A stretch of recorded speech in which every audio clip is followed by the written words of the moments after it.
fallait à sala Israël mutomo nini to yebi que Israël mutomo za une fanatique ya ferry fallait à sala orchestre c'est bien que ça groupe d'accompagnement mais ala bato ba yembela gaé ça d'abord va payer ba 20 €.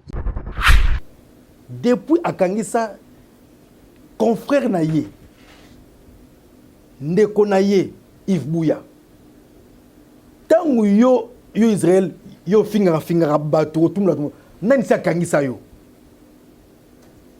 depuis akangisa Yves Bouya na yina ye mabe tango yambi burompela ba convoca été ba kanga été elokote mais so zaki mutu mususu mais ba kanga ki Bon sœur na bino za nani ya président ala vice maman sous maman za nani. Bon, oui, Israël, président de la République, Azali, père de la nation.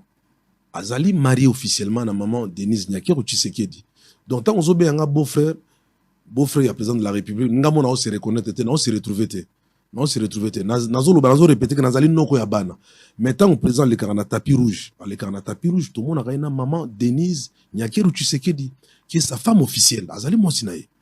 Officiellement, il est marié. Ce n'est pas un homme libre. Azali marié. Donc nous avons biso adudanga donc jamais aucun de fait jamais robina na épété jamais on a la peine à un loisir il faut comme rara si j'ai moi critique tu as moquerie oignon sur beti wana oignon sur publier qui wana ezali fake news ezali archi faux ba invité yo na fête yo bi filmer na téléphone o bimisi vidéo oyo eza kutu bongote. Entre parenthèses, mon candidat a bien raté. Parce que chronique musicale est là thématique nango, est là norme nango. N'habite te robin chroniqueur de musique te, voilà pénal te. Animateur culturel te. Robin nani. Donc tu as sango. Sango peut te mettre à Koufani. Et ça les sous-moutés. Parce que nous avons bâti la biso président Sassou comme président. Bon, c'est la mouko on a bien noté 100 ans, 200 ans, 300 ans, qui année ça sort au tika pouvoir. Et ça la bien passe dans les Camerounini. Tika fali à l'aise. Israël Mutombo, tika kombo ya fali na munoko na yo. Tala makambo solo babake fali futa ba mise na 20 €. So va porter au plainte kasi. Na âge aux grands frères na boulot aux amwana mais na hindu ça peut aux amwana mais na succès ils tourne yo chacun a son tour chez le tailleur. Il faut respecter les gars qui ont vécu.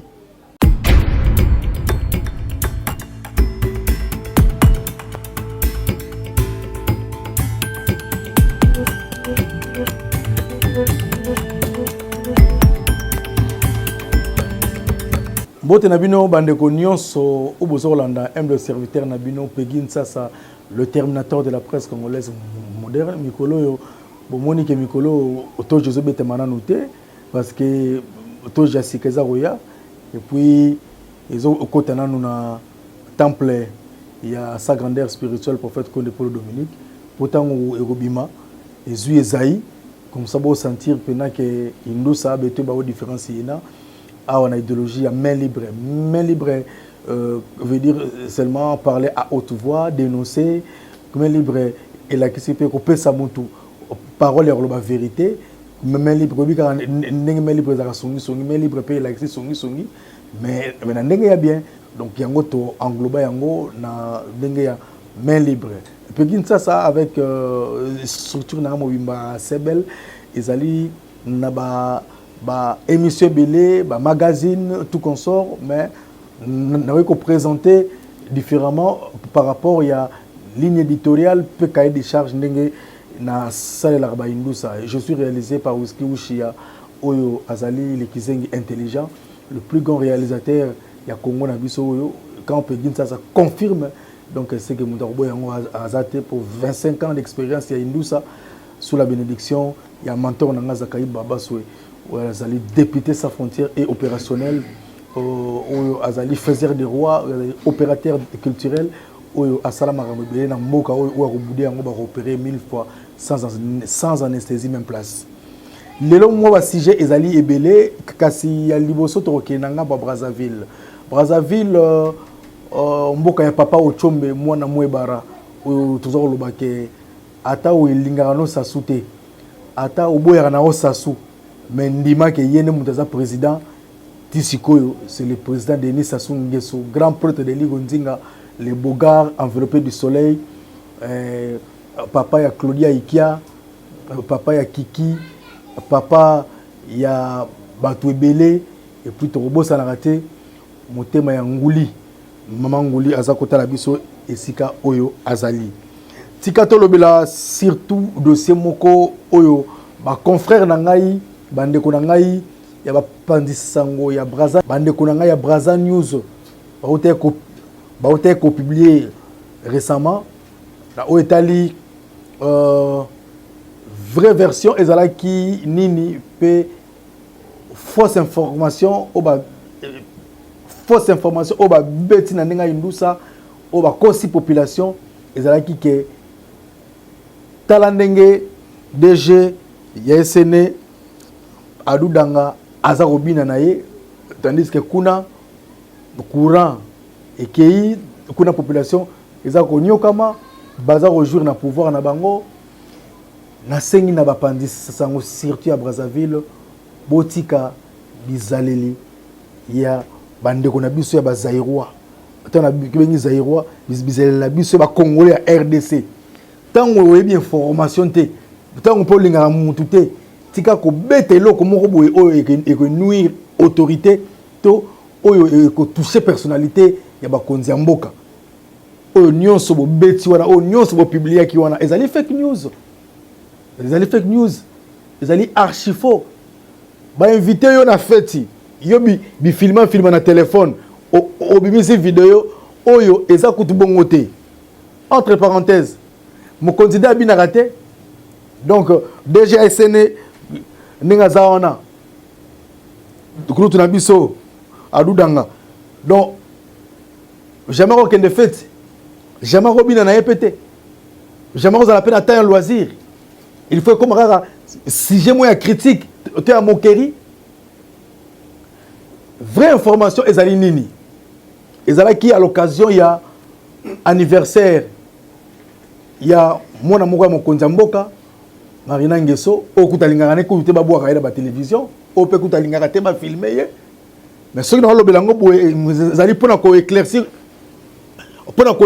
opinion ezali qui na anniversaire il y a la grande dame Marina Nguesso mwana mokonzi mboka oyo mobali na ye Syriac Obili azali moko ya ba collaborateur ya DG SN oyo pe asalaka na SN tangu ayebi ke ezali anniversaire ya molonga na ye ezali pe ezalaki privé ezalaki loko moko pe ezalaki privé a invité mon continent, a invité DG aye et comme il a tant on peut à loisir au baroui ko yemba mon konza kobina mon konzi akoyi ko se défouler ezali sumuté nulle part même na constitution à Brazzaville baloba ke mon konzi akoyi ko bina te mon konzi akoyi ko se divertir te mon konzi pa akoyi ko se pelater nulle part azam mutu azana magna makila collaborateur na a invité ezaki réception moko privé DGP abini ayembi na ye na ninga indusa po za Brazzaville solo amuta indusa aza noko amuta indusa amuta idéologie. Où est le problème?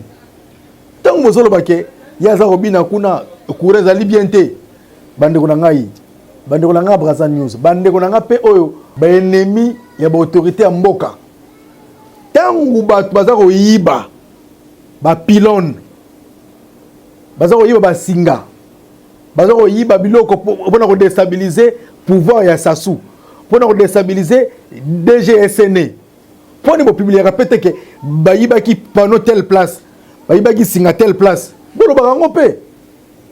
Vous critiquez le pouvoir en place. Là ba interpeller bino ce que peut comme nini au pouvoir à Sassou. Oui, ezali sumuté parce que nous avons bâti la biso président Sassou comme président.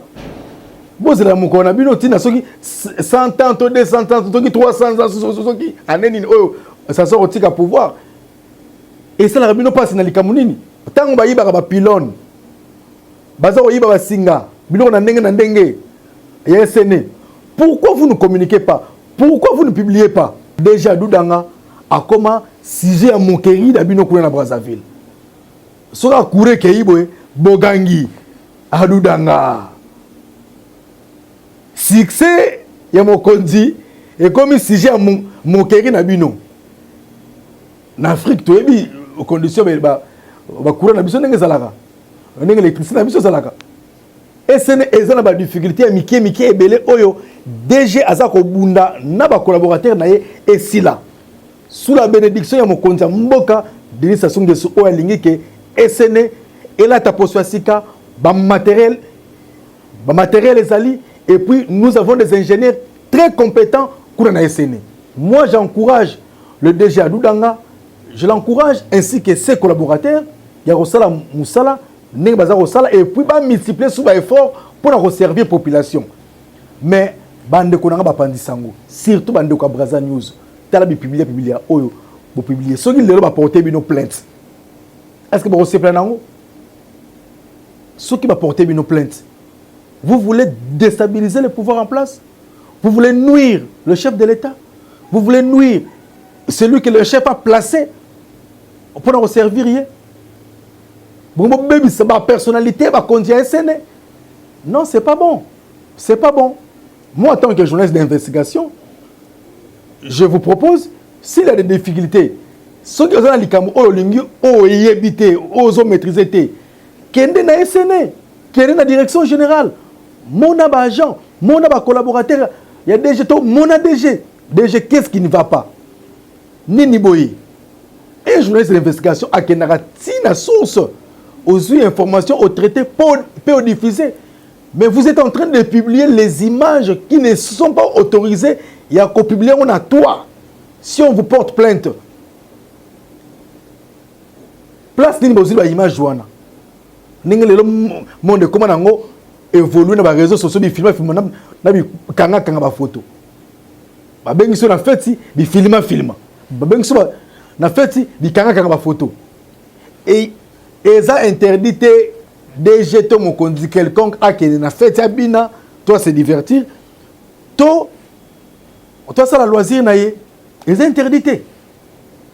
Moi j'encourage la SN et puis naza ko interpeller bande konangai ba journaliste ya Congo Brazzaville na ya Kinshasa, pourquoi pas Afrique centrale mobimba. Information ba pesa ngo bongote. Bodali page moko très officielle ba na rappel bino.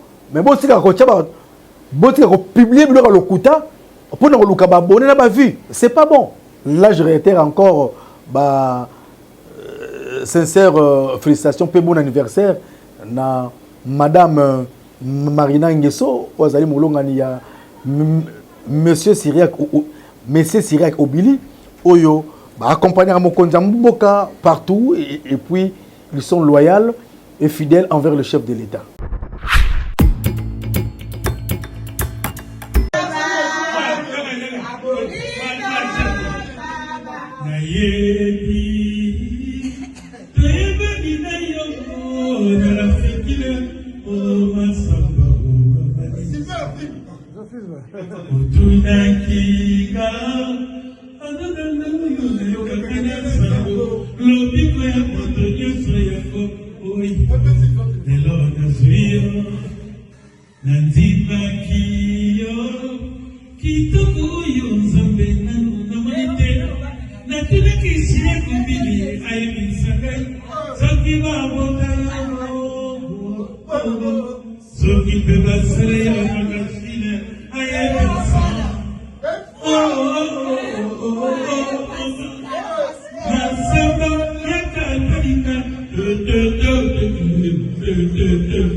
Deuxième sujet, mon colonel Lelo, il y a main libre avec le terminateur de la presse, Pegin Sasa Izali.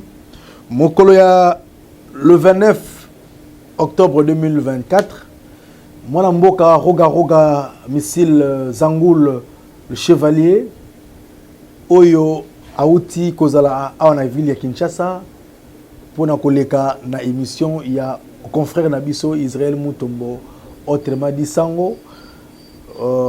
Patron ya Bosolo TV pe de koleka ki na émission Bosolo na politique.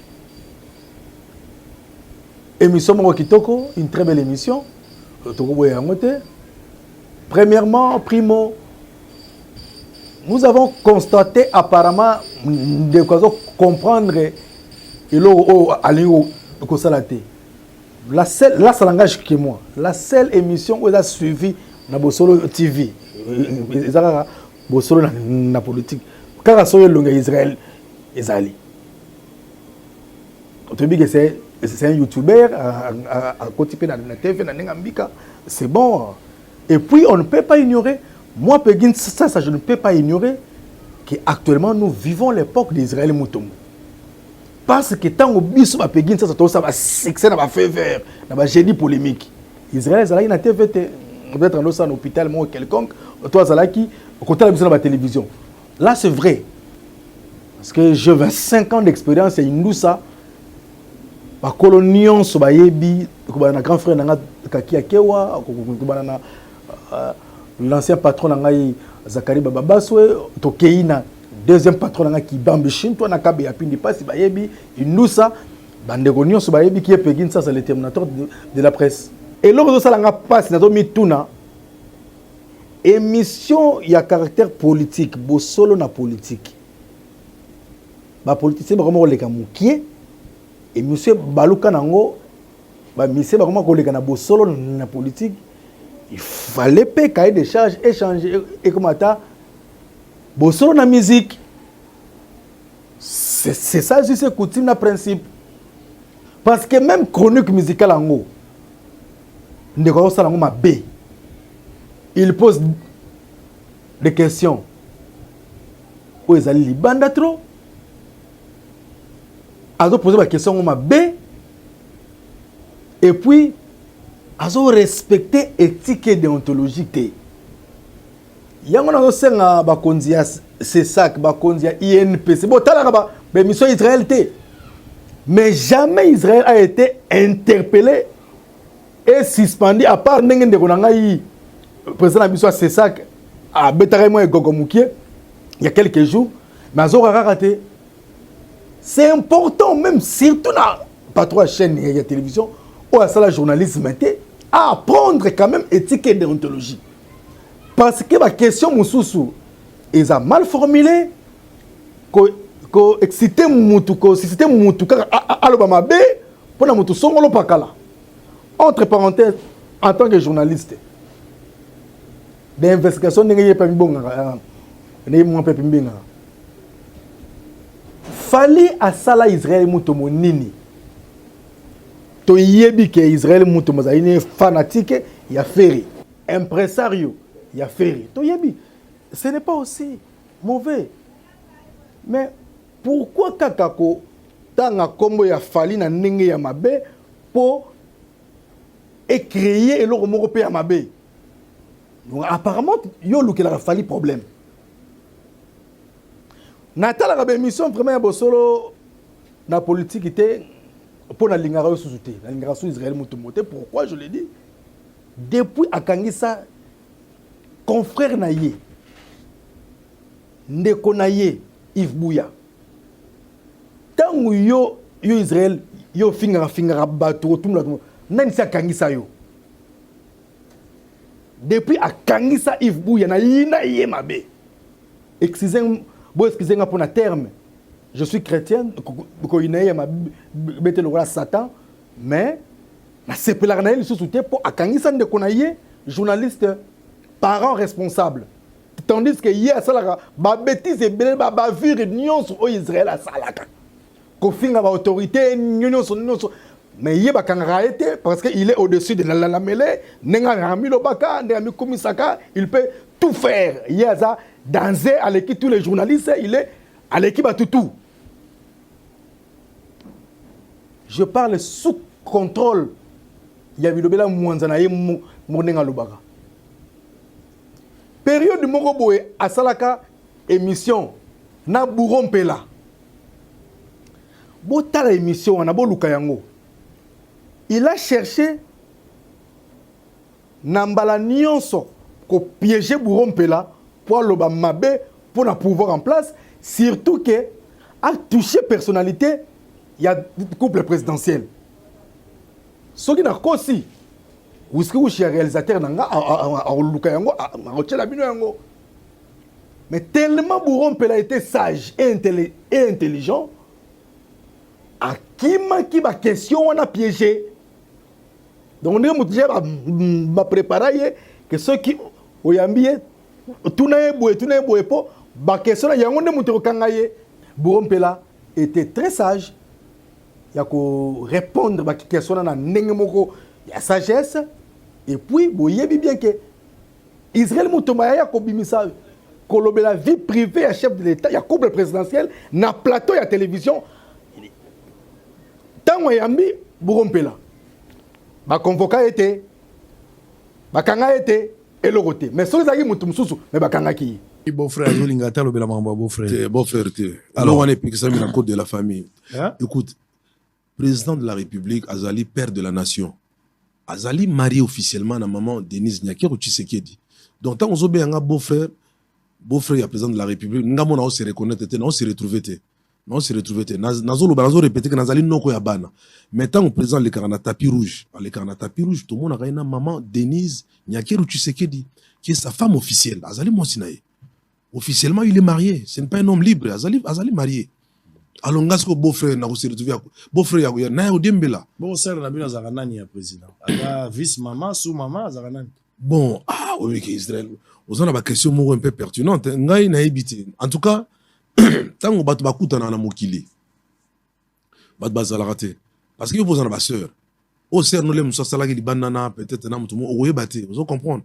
Mais en parlant de nous, nous beau-frère, na ligne le Israël, la ligne ngote. Boy casquette à beau-frère. Te na boy nazali no koyabana parce que et puis ils allaient na devoir na pe na respecter parce que si na zone di manaza beau-frère, c'est comme si na zo manquer respect na maman Denise, c'est pas bon. Wana non accepter ba paramètre yandeko. Oyo ayambi roga. Tout na ba question ya bien boni programme mouvement, ne ba youtubeur ba sala ngo. Oppose à youtubeur c'est ma bête. Bon programme il y a mouvement ça la boye question mon piégé zorata cour pas kaki akewa benga ya kaki yekusangai batem benga ta die donné en ngumba expert en chronique culturelle benga ta mami il est là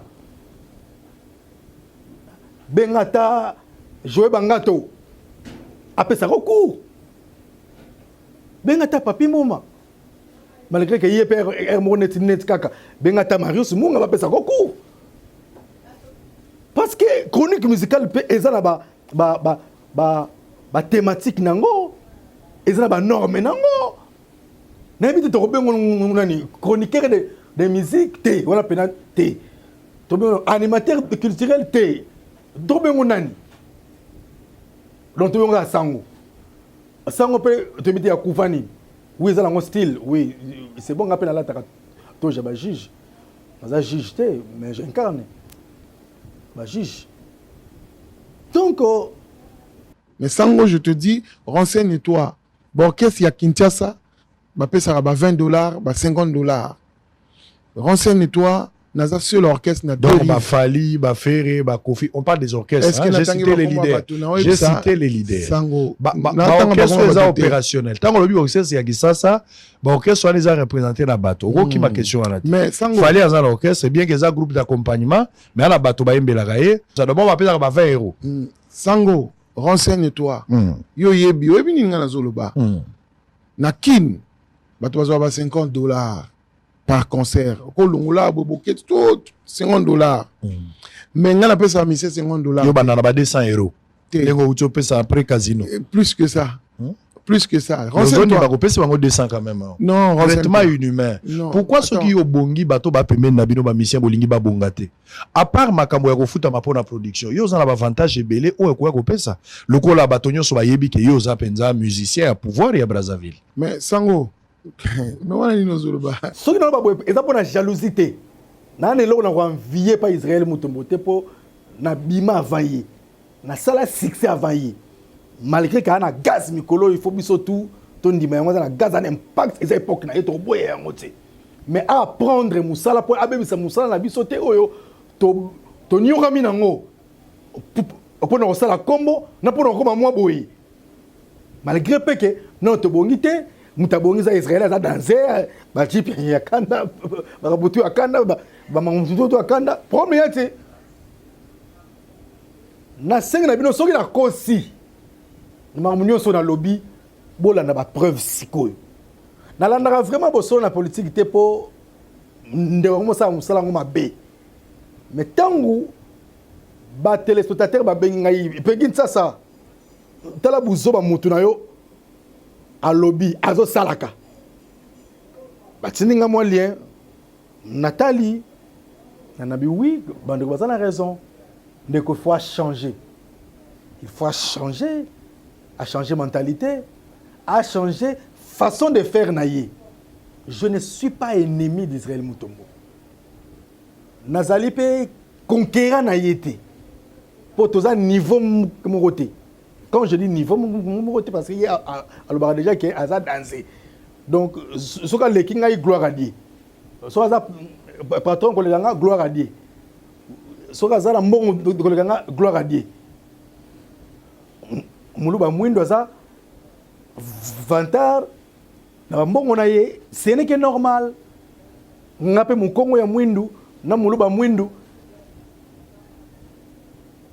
po mezala ngote na sengi na bino boyoka ndenge to bana latin le verbe audir écouter entendre ensemble avec mon réalisateur Whisky Ushia bo bula na ba extrait oyo bo comprendre que ndeko Israël Mutombo tika fali azala à l'aise.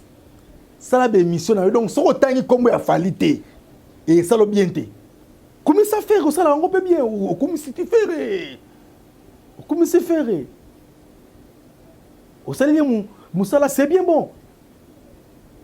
Ne vraiment luka mabanga, nga tika luka libanga te. Ngala na ça c'est ba boka nga déjà ba faire. Yo ne bitina ndo boka yo.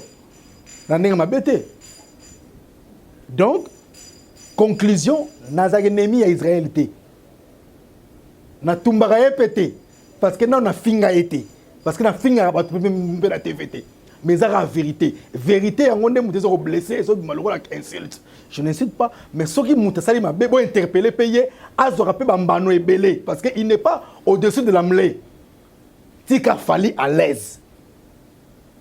Israël Mutombo tika kombo ya fali na munoko na yo. Tala makambo solo babake fallait foutre ma mission à 20 euros. Ça va porter au plainte casse. Donc tant qu'on loba une mission c'est contrôler qui y a un peu recoyer là yo. Comment qui y a un recoyer là yo. À ton petit dégagement chez le shot toujours c'est déjà demain. Ma gloire Kemba yebi. Donc Whisky Ushia sala musana yo ola sabatu que Israël Mutombo sala musala mabe. Succès est en attend. Orgueil paix est en bé. Salamoussa nayo ozana buzz, ozana gaz, ba autorité ba lingio. Salamoussa na bien. Na ko boya yo jamais. Na âge aux grands frères, na boulot aux amwana, mais na hindu sapé aux amwana. Mais na succès, ils a tourné yo. Chacun a son tour chez le tailleur. Il faut respecter les gars qui ont vécu. Ça confirme que le plus grand meilleur journaliste d'investigation Yamboko c'est Paulin Mukendi, grand prêtre de Ligonzinga. N'a pas ignoré jamais ba kolo indusa le rôle ba mutunangai pire vieille idéologie kaki akewa oza multiple services ya yebi na robosa na jamais mutunanga Peter Tchani mutunanga Peter Tchani ayebi mutunanga Peter Tchani mutunanga teyara masana yo pesa ta cour ya palais mutunanga Peter Tchani mutunanga Peter Tchani pesa ta cour pour ce n'est pas le journalisme. Peter Tchani pesa mutuna yo cour et ça la bien Peter Tchani mutunanga naro ignorer te Yves Bouyampangi plus Mpangi Galampangi naro ignorer te Edmond Izuba mutunanga ya kati avec impact na idéologie nako ignorer te Patrick Lokala malgré air moko boye mais place aux arts mais moral yo yebi indusa elali toujours nako ignorer te ndeko Zulu nako ignorer ndeko Zulu te la liga ndeko Zulu nako ignorer ndeko Zulu te ndeko Zulu pesa sango ta cour à récupération et ça la bien nako ignorer te sous nani natanga banani bozé belé masalanga yi trésor hein vérité de vérité rien que la vérité yo pena vérité pena ndé ali nako ignorer te masalanga yi John Kabamba nako ignorer te nako ignorer te masalanga yi patron ya plateau de vérité nako ignorer te ngai pegi ça nako ignorer te ndeko Flavien Roussaki papa sentinelle ya solo grand prêtre de l'Igonzinga nako ignorer te nako ignorer te nako ignorer binote bato obo vandisa chronique ya politique bo vandisa chronique musicale Marius Munga nako ignorer te Joka Kabengele grand frère propre nako ignorer te ya Mami Lela nako ignorer jamais grand frère propre et bao différence yena mon beau frère Jean-Marie Kassamba le président mon beau frère Jean-Marie Kassamba nako ignorer bankale nyonso te obo yebi ki epegi nsasa banda indu se banda donc dossier oyo bref ndeko na biso Israël Mutombo bosunga ye ayekola po azosala musala yango mabe succès eza bien mutazo betelo maboko kaka ye mutu azosala kwa azoboma ngungi ka ye mutu azosala kwa aboma nzinzi ka ye mutu azoboma yo ke bana ki yande kokwela tokomi na dossier ya révision ya constitution oyo mokonzi ya mboka Fachi Beto Mukontombolo grand prêtre de l'Igonzinga oyo kobude ye bakopere 1000 fois ça anesthésie même place pegin ça confirme avec force et avec agressivité et puis si kion le lobby si bilobela mwanza na bato belé constitution changer yenga zola minga kolobela zali minu ngai manga pasi whisky ushi ya chelanga ba elements na mbika ba yoka batala ndenge mukile linga ba changer constitution pour appuyer l'idée à chef de l'État. Est-ce que Fachi dans la raison, toi dans la raison t'es Boulana ba indusa oyo na kolobelo côté les propos tenus dans cette émission qui n'engage que son notaire et non au diffuseur qui est pegin ça c'est whisky ushia 620 gigas papa ya bana misatu mobimba whisky ushia yebi e bangi sabino te bana mboka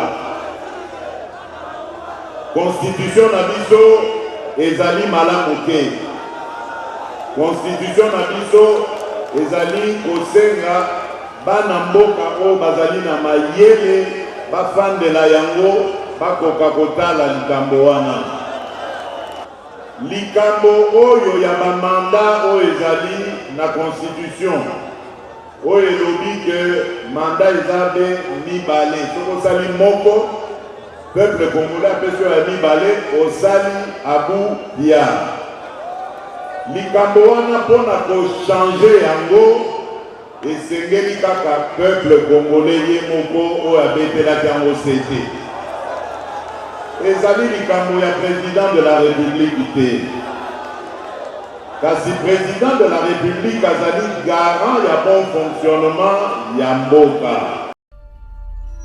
Très fier d'être congolais. La République démocratique du Congo, notre cher beau pays, mérite mieux. Vivement la révision de sa loi fondamentale. Après avoir connu plusieurs modifications, plus de 15 fois sous l'ère Mobutu, 3 fois sous Musée Laurent Désiré Kabila, une nouvelle constitution le 18 février 2006 avec Joseph Kabila, qui le révisera, mieux, remplacera 5 ans après, avec par exemple un article qui prévoyait l'élection présidentielle à un seul tour.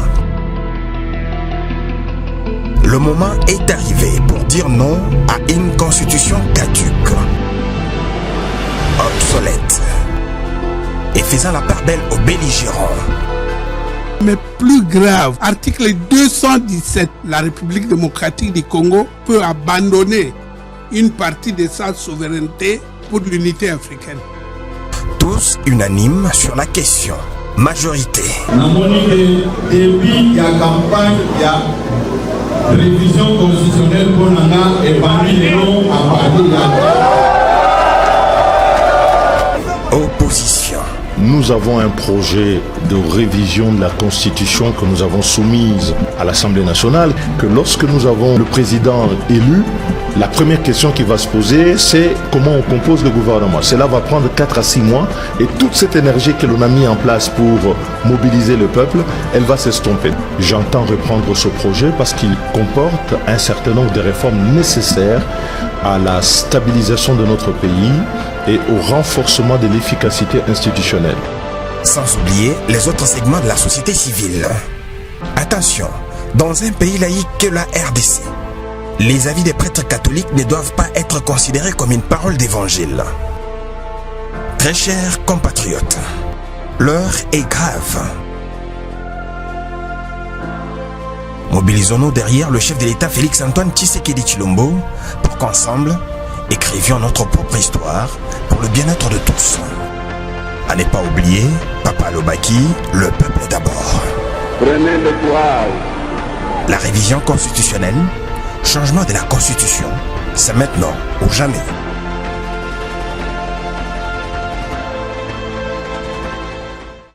Tant mususu awa na ba réseaux sociaux olinga na félicité.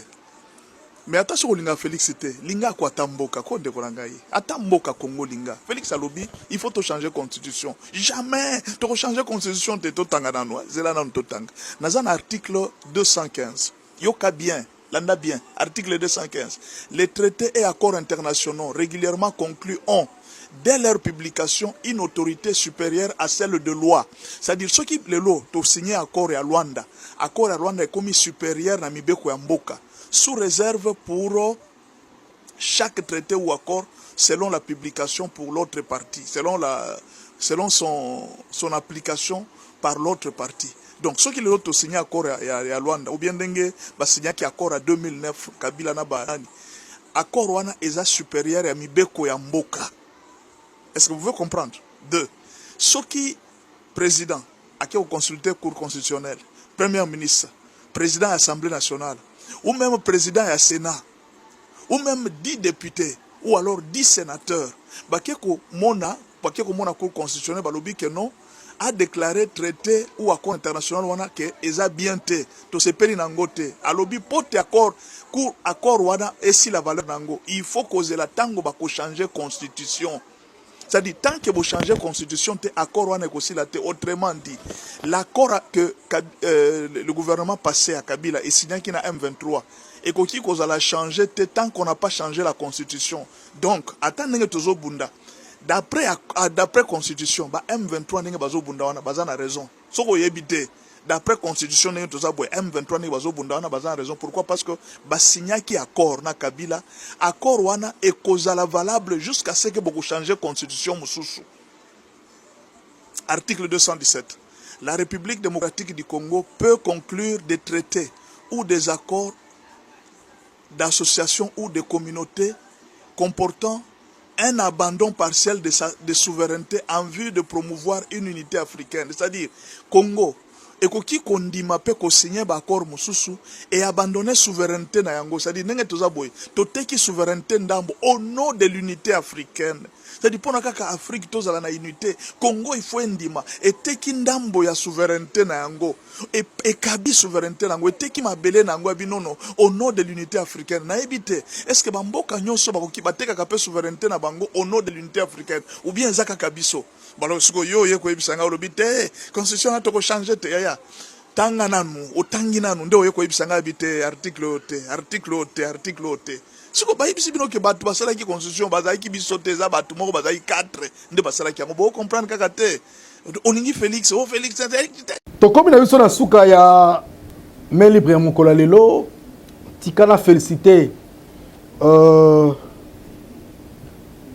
couple Noël Diakanu au bauti ko totaliser 10 ans de mariage bangé na fête ezalaki tozaki wana ensemble pour célébrer. En tout cas, prédit Noël, félicitations. Na molonga inaye, 10 ans ça s'est fait. 10 ans ils allaient inanete, ils avaient une pierre-pierre-rate, vous allez couple exemplaire. Tikanzambe azala nabino. Tozali na page noire mwimba donc tina zo sala ba émission boye, ils allaient pour na linga musala et puis pour na linga ko informer le peuple congolais. Na bande de la diaspora, tous na matanga, tout ko perdre ingénieur full aimé Jamine Ntoto Tsasa oyo abotama ka pardon en 1982 auti ko kotika biso na 2024 awa tika nzambe azala na ye to programme ya matanga ezali boye vendredi 1er novembre veillé mortuaire na salle Marini Bodo na cathédrale à centenaire et puis aux entrées dans boulevard Triomphal donc de 18h à 19h on a mise en place terminée et puis 19h juste na 20h messe et puis 20h à 21h témoignage 21h adoration 0h intermède musical et puis samedi 2 novembre 2024 les cérémonie funéraire au Rwanda morgue du cinquantenaire de 8h à 9h arrivé à morgue 9h 9h30 mise en place terminée oraison funèbre p dépôt à Jeff de Fleur p na absut et puis 10h30 départ pour l'humation dans le cimetière verte il y a nouvelle cité donc les konabiso ingénieur full Toto Ntsasa oyo boye baki bana kimbwala bana dom Bosco mwana liboso ya directeur Tsasa ozalaka directeur ya Savio na kombo ya famille Tsasa mobimba tozali ko informer bino peto to informer bino programme nyonso ba oyo ba ko accompagner biso ba ko accompagner me bana Kimberley City nyonso tozala pour tolela ensemble na libota pour esala malamu vraiment courage na libota mobimba ya famille Tsasa. Tokomi na suka vraiment il y a émission na biso en tout cas clin d'œil na DJ Jaguar depuis na Oyo clin d'œil na DJ Jaguar depuis na Oyo merci beaucoup na bino nyonso Enoch Gaya azalaki sima ya caméra Whisky Ushia na réalisation to bosa na raté na Brazzaville le colonel Gimpela très très fort et crédible to bosa na rapete bandeko nyonso Bauta la biso depuis na Nkombo kuna Chico faire la main d'or Tobo ça n'a pété le boss fidèle Fidos Ondo Franck Esport pe tokende kuna total appel ngambu ya otala honorable fidèle Didier LB oyo azali ko sala musala kitoko ya ko accompagner vision chère ya tata Mukonzi Ekolo papa Ochombe mwana Mwebara en tout cas kuna na pesi nyonso vraiment Mbote oza vraiment émission ya mabanga te mais tika Kolo azara na mabota na bino ngai na bino tokutana mbala sima eza koya na ko si saboete pona interpeller mwana mboka JF Ifonge ou aza ko continuer toujours kolobaka mabe contre prophète Kone Polo Dominique. JF Ifonge il faut cesser pour okutana na ngai Pegin ça le terminateur de la presse tika musali nyanzambe oyo azosala musala kitoko oyo azali envoyé du Christ ou azali envoyé en Kolo ou azali biksa mukili na masumu na makambo ebele oyo kutu alobaka na ekutu te nous allons provoquer mwana ya nzambe keba JF Ifonge diambo melaka zorodo melaka na poto ekosa ote tika kombo ya prophète Konde tika kombo ya prophète Konde tika JF Ifonge nazo kebiso su ya mbalasuka tika kombo ya prophète Konde tika JF Ifonge tika pour prophète Konde azali muninga na ote tika tika tika. Merci beaucoup Nabino Ninyonso, merci na sa grandeur spirituelle prophète Kone Polo Dominique, descendant d'Abraham, d'Isaac et de Jacob, collaborateur direct de Jésus-Christ de Nazareth. Soki Nzambe Ayete, Tukutana Nabino Mbalasima Ezakoya.